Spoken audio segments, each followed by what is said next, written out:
और तमाम मजलिस के मुंबई के कार्य जो करता है, जो मुंबई के अंदर मजलिस को अपने खून से सींच रहे हैं, और तमाम बुजुर्गान दीन, तमाम बुजुर्ग महिलाएं, आलिम दीन और नौजवान तमामी को मेरा अस्सलाम वालेकुम। वक्त बहुत कम है, मैं जानता हूं कि आप इम्तियाज़ जलील साहब के लिए कई दिनों से, कई सालों से मुझसे रिक्वेस्ट कर रहे थे कि एक बार भाई को लेकर आ जाओ, एक बार भाई को लेकर आ जाओ, एक बार भाई को लेकर आ जाओ। भाई आ गए, भाई आ गए हैं। और कल भाई के आने की तहत जुम्मा की नमाज के बाद एक पोस्ट चला, मैं बोलने वाला नहीं था लेकिन मुझे मजबूर कर दिया गया बोलने पर। जुमा की नमाज के बाद मैंने एक पोस्ट चलाया कि इम्तियाज़ जलील साहब आ रहे हैं। उसके बाद जो गोवंडी की हवा गरमाई और आपकी एक्स कॉर्पोरेटर शर्माई और उसके बाद घबराई, बाजी बाजी पहुंची पुलिस स्टेशन।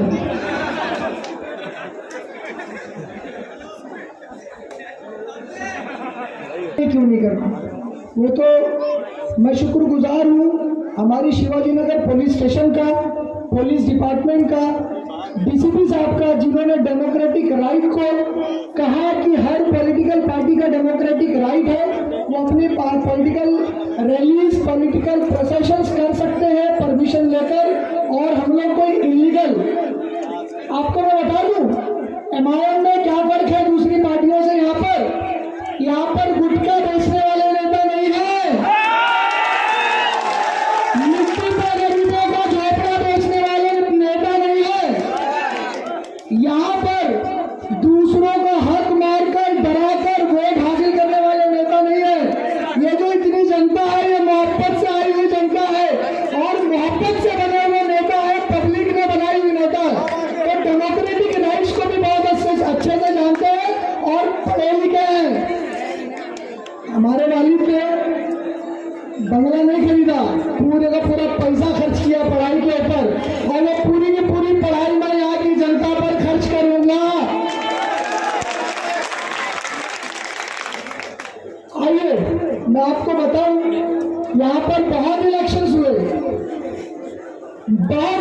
हुए, लेकिन जो पिछला इलेक्शन 2024 में विधानसभा का हुआ, उस इलेक्शन ने पूरी तस्वीर गोवंडी की बदल दी।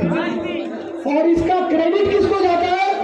सिर्फ और सिर्फ यहाँ की जिंदा दिल ईमानदार बिना बिकाऊ जनता को, जिन्होंने अपने पैसे लगाकर मुझे आपके बीच से उठाकर यहाँ पर एक नेता बनाकर खड़ा कर दिया, और आज भी मैं आपके बीच में हूँ। यहाँ पर होता यह था, लोग बोलते थे पैसे वाला नेता, पैसे बांटोगे जीत जाओगे, पैसे बांटोगे जीत जाओगे। यकीन मानना, नाम बदनाम करके रखा था मिट्टी पे, पद्मा नगर पे, बागनवाड़ी पे, रफीक नगर पे, उमर खाली पे, बोले यहाँ पर सिर्फ पैसा चलता है। और यकीन मानिएगा 1 रुपए मेरी जेब के खर्च नहीं हुए, और ये वही जगह है जहाँ से हमने इनको 3,500 वोट से मात दे दी। यानी कि गोवंडी की जनता ने बताया पैसों पे बिकने वाले नहीं है, हम तो ईमानदार समझ के तुमको 3 बार से जिता रहे थे, लेकिन आप हमेशा धोखा देते जा रहे थे। अब हमें समझ में आ गया कि भैया अब आपको टाटा बाबा करने का वक्त आ गया है, अब आपको टाटा बाबा करने का वक्त आ चुका है। कुछ लोग बोलते हैं भैया इतनी जब आपके अंदर पावर थी तो आप जीत क्यों नहीं गए, हार कैसे गए? आपको लगता है मैं हार गया हूं? लगता है? अरे मैं घर से निकलता हूं तो मिलने वाला हर एक आदमी मुझे एहसास दिलाता, भाई आप ही एमएलए तो गायब है। मुझे एहसास होता है कि हाँ भाई एमएलए, और मुझे ये भी यकीन है कि आप एक दिन मुझे विधानसभा के अंदर जरूर पहुंचाओगे भी इंशाअल्लाह, वो भी बिना पैसों के। हाँ, ये दाग आपने धुल दिया है। एक हमारी पार्टी में भी दाग लगा करते थे लोग, इसी मुंबई के दूसरी पार्टियों के लोग बोलते थे एमआईएम पार्टी, भाई एमआईएम पार्टी जो है पैसे लेकर टिकट देती है, बोलते थे ना। जिस दिन नॉमिनेशन करने गया था कितने पैसे थे मेरे पास? 130 रुपए। ये वही एमआईएम पार्टी जो अपने जेब का पैसा खर्चा करके आपके बीच से उठाकर मुझे यहाँ पर खड़ा कर दिया। तो ये पार्टी भी ईमानदार, गोवंडी के लोग भी ईमानदार, तो कॉर्पोरेटर कैसा चाहिए आपको? कॉर्पोरेटर कैसा चाहिए आपको? अब की बार कॉर्पोरेटर ईमानदार, है ना? अब आपके सामने पिक्चर खोलने जा रहा हूं, बोलना पड़ेगा किस तरह से आपको ठगा गया, किस तरह से आपके हक को मारा गया है। और ये जो अगल बगल में दिख रहे ना, मलाड से आके 10-10 रूम बनाए, देख लो ना, ये आपके खून पसीने की गाड़ी कमाई का है। मैं आपको बताता हूँ, एक गटर का काम निकलता है, बैनर लगता है कार्य सम्राट नगर सेवक की तरफ से, फिर दूसरा बैनर लगता है कार्य सम्राट है एमएलए की तरफ से।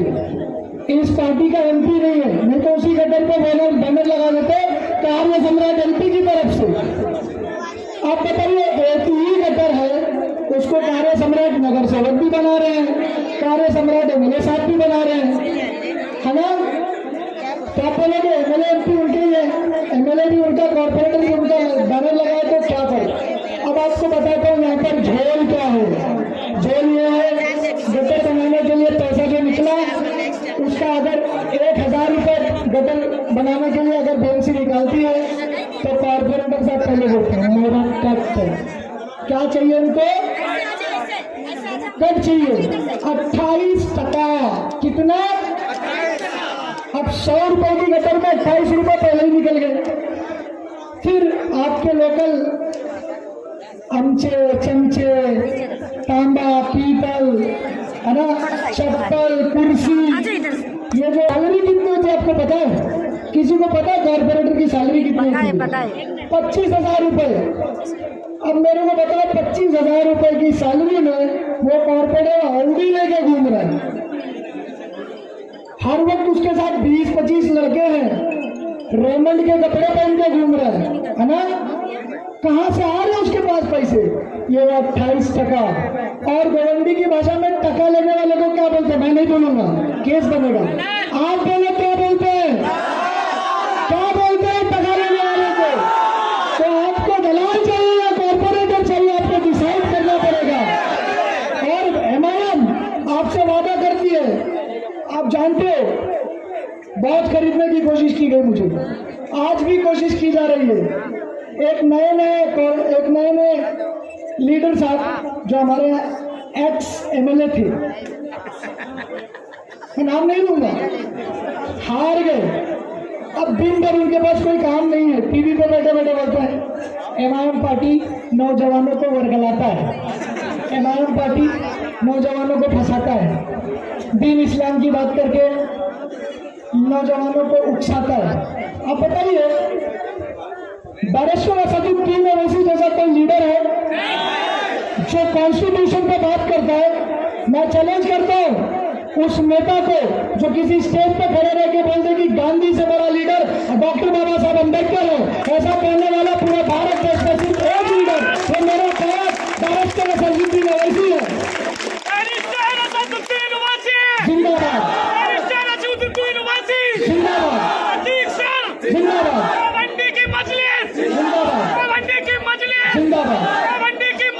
जिंदाबाद, बरकरार रखना है। अब उसी एक्स एमएलए साहब ने बोला, नए ज्वाइन हुए, बोले 150 सीटों पे लड़ाएंगे। भाई अब जो चाहूंगा, कितनी सीटों पे लड़ाएंगे? ये इम्तियाज जलील साहब जैसा एमपी औरंगाबाद के अंदर पैदा नहीं हुआ था। मैंने इनको गरीबों के घर में खाते उठते बैठते लोगों का काम करते देखा। इस इंसान को हराने के लिए भाजपा से पैसे लिया और बीटिन को, मैं नाम नहीं लेने का, बीटिन हमको बोलते, भाजपा से पैसे लेके इम्तियाज जलील साहब जैसे एमपी और एमएलए को हराने की सुपारी लेने वाली पार्टी है आपकी। आपकी। और वही पार्टी अब भाजपा का सपना पूरा करने आ रही है टीएमसी इलेक्शन में। बोले कितने सीट लड़ेंगे? 150। अभी कितने हैं गोवंडी के अंदर? 5। कितने बचेंगे? जनता वक्त आने पर बता देगी, जनता वक्त आने पर बता देगी। मैं आपको यकीन दिलाकर कह रहा हूं कि आप हमारे 5-6 कॉर्पोरेटर लेकर आइए और अपने पार्टी के महाराष्ट्र प्रेसिडेंट के सामने, नेशनल स्पोक्स पर्सन के सामने मैं आपसे वादा करता हूं, आप हमारे 5-6 कॉर्पोरेटर जिताकर लाइए। एक भी कॉर्पोरेटर टक्के पे नहीं जिएगा, एक भी कॉर्पोरेटर दलाली नहीं करेगा। रोड की दलाली, गली की दलाली, पीछे की नाली की दलाली, ये बाथरूम की दलाली, एसएमएस कंपनी की दलाली, कब्रिस्तान की दलाली, मस्जिदों की तक को नहीं छोड़ा। मस्जिदें मिसमार करके उसके ऊपर बाथरूम बना दिया ताकि उनको 28% मिल सके। ऐसे गद्दार लीडरों को ये गोवंडी उनकी औकात दिखाने का काम करेगा या नहीं करेगा? आप बताइए। इंशाअल्लाह बोलिए, इंशाअल्लाह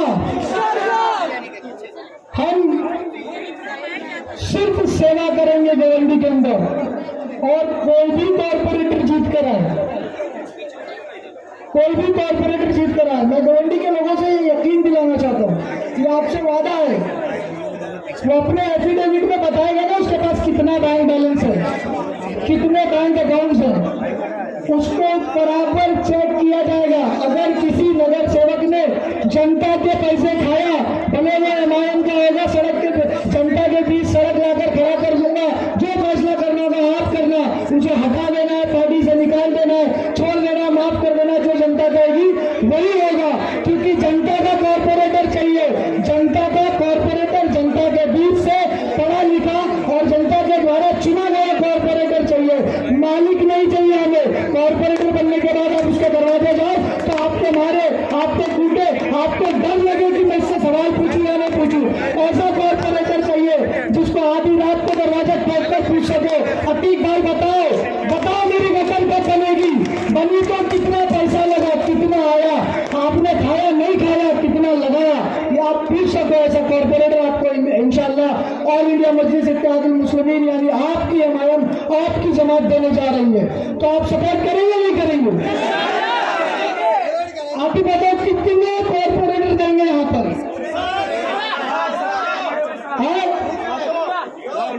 साथ मैं सिर्फ गोवंडी मानपुर असेंबली की बात कर रहा हूँ, कितने कॉर्पोरेटर देंगे? 6 पूरे 8। इम्तियाज भाई साहब